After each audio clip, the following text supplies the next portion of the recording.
এই এভরিওয়ান, কেমন আছো তোমরা সবাই? পিয়ালি রন্ধনশালায় তোমাদের সকলকে স্বাগত জানাই। আজ আমি বানাচ্ছি এঁচোড়ের বিরিয়ানি।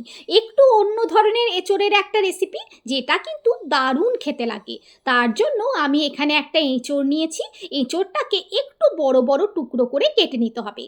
এঁচোড়টা কাটার পর সঙ্গে সঙ্গে লবণ আর হলুদ দেওয়া জলের মধ্যে রেখে দেবে, তাহলে এটা কালোও হবে না, আবার হাতে যে আঠাটা লেগে যায় সেটাও লাগার চান্স অনেকটাই কম থাকবে। রেসিপিটা সম্পূর্ণ দেখার পর তোমাদের যদি ভালো লাগে, তাহলে আমার চ্যানেলটাকে সাবস্ক্রাইব করে আমার পাশে থাকার অনুরোধ রইল।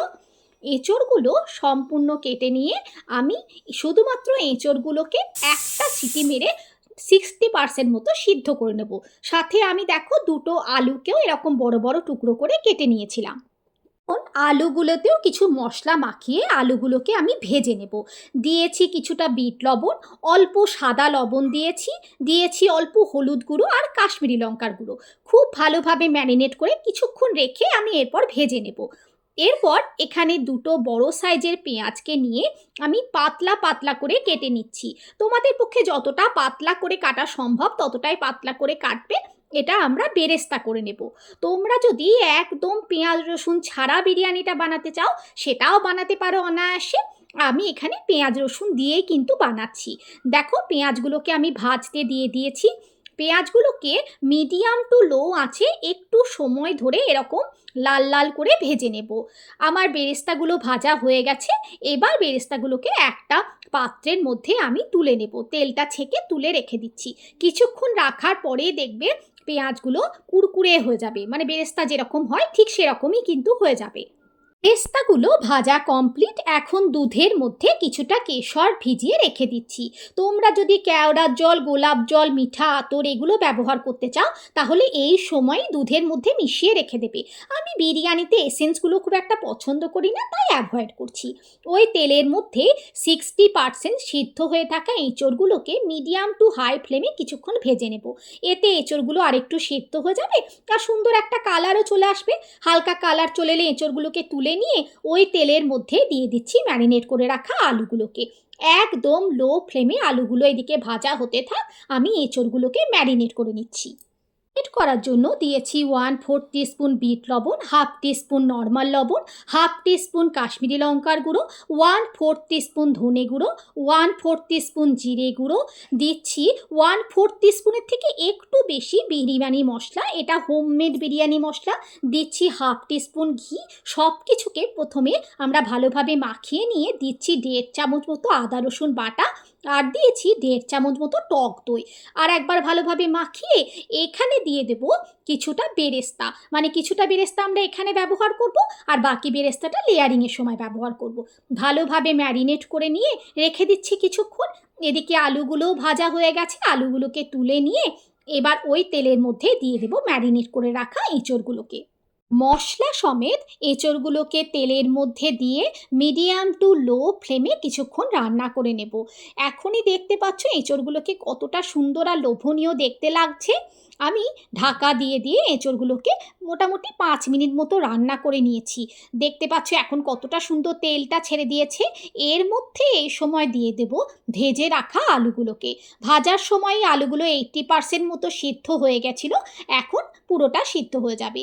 এঁচোড় আর মশলার সাথে আলুগুলোকে খুব সুন্দরভাবে মিশিয়ে দিচ্ছি, এতে ফ্লেভারটা আলুর মধ্যে খুব সুন্দরভাবে চলে আসবে।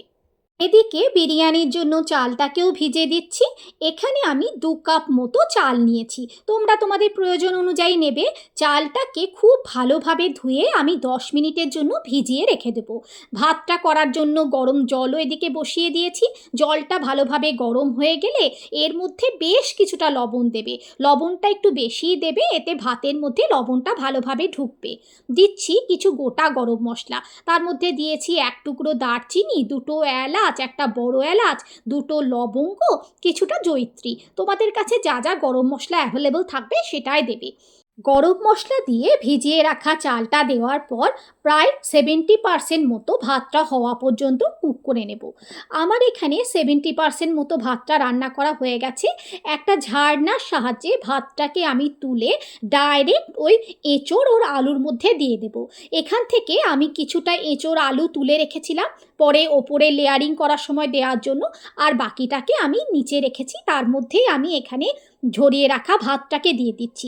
এবার ওপর থেকে দিয়ে দিচ্ছি যে এঁচোড় ও আলুগুলো সরিয়ে রেখেছিলাম সেটা ভালোভাবে সাজিয়ে দিয়ে দিচ্ছি।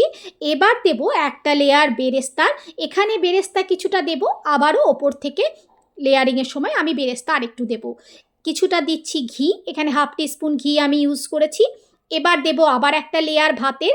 এই ভাতটা দেওয়ার পর একটা চামচের সাহায্যে খুব সুন্দরভাবে স্প্রেড করে দিচ্ছি। ইভেনলি স্প্রেডটা করে দেবে, যেমন আমি করছি ঠিক সেরকমভাবে। আবারও কিছুটা ঘি দিচ্ছি, এখানেও আমি 1/4 টিস্পুন মতো ঘি ইউজ করেছি। এবার দিয়ে দেব কেশর ভেজানো দুধটাকে একটা চামচের সাহায্যে পুরো ভাতটার মধ্যে দিয়ে দেবে। দেখতেই পাচ্ছ কি সুন্দর দেখতে লাগছে এখনই। এবার আমি দিয়ে দিচ্ছি বাকি যে বেরেস্তাটা আমাদের বেঁচে ছিল সেইটাকে। আমাদের লেয়ারিং করা মোটামুটি কমপ্লিট হয়ে গেছে। তোমরা এই লেয়ারিংগুলোতে চাইলে বিরিয়ানি মশলাও দিতে পারো, আমি আর দিইনি। ওপর থেকে দিয়েছি কয়েকটা পুদিনা পাতা, থাকলে দেবে, না থাকলে স্কিপ করতে পারো। সব কিছু দেওয়া হয়ে গেছে, আর কিছুই না। এবার আমি বিরিয়ানিটাকে মিনিট 20 জন্য দমে বসিয়ে রাখবো। এর থেকে বেশি সময়ও তোমরা চাইলে দম দিতে পারো, তবে আমার 20 মিনিটের মধ্যে বিরিয়ানিটা খুব সুন্দরভাবে রেডি হয়ে গেছিলো।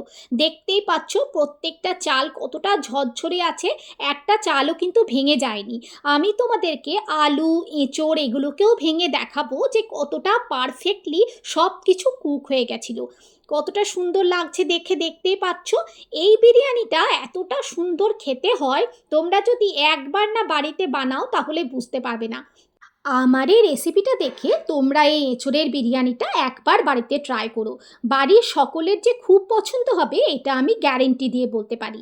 আর এই বিরিয়ানিটাকে তোমরা তোমাদের বাড়ির যে কোনো অনুষ্ঠানে ভেজ মেনু হিসেবে বা এমনিও কিন্তু অনায়াসে রাখতে পারো। রেসিপিটা তোমাদের কেমন লাগলো আমাকে কমেন্ট করে জানিও। ভালো লাগলে একটা লাইক করে দিও। দেখা হচ্ছে নতুন একটা রেসিপির সাথে পরের একটা ভিডিওতে। ভালো থেকো সবাই, বাই বাই।